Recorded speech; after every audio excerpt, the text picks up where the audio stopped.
Құрметті қазақстандықтар, бүгін 16 маусым 2020 жылы бізде бүгін Павлодар қаласында керемет мәлімет. Рысбековтар отбасы 3 комнаталы пәтер алған. Сол жол жүріп бара жатырмыз сол пәтерге.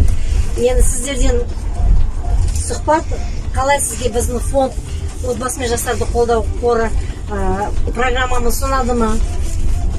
Өте ұнады. Рахмет осылай фондқа қолдау қору жастармен. Өте бақыттымыз.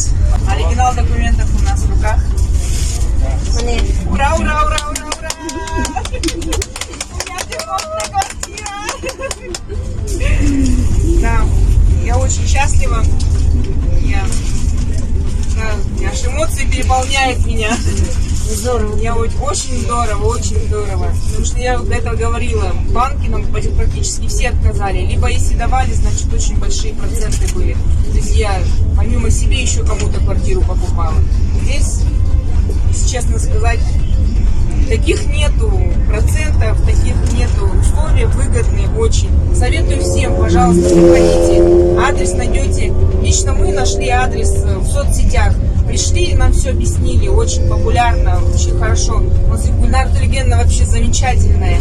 Бигзат сзади тоже сидит, очень, вообще молодцы. Все популярно объяснили, мы очень счастливы, что вообще попали, значит, наверное, родились мы под счастливой звездой все-таки. Дети вообще счастливы, у каждого по комнате. Өте қуаныштымыз. Құтты болсын, қайырлы болсын, құт береке тілейміз.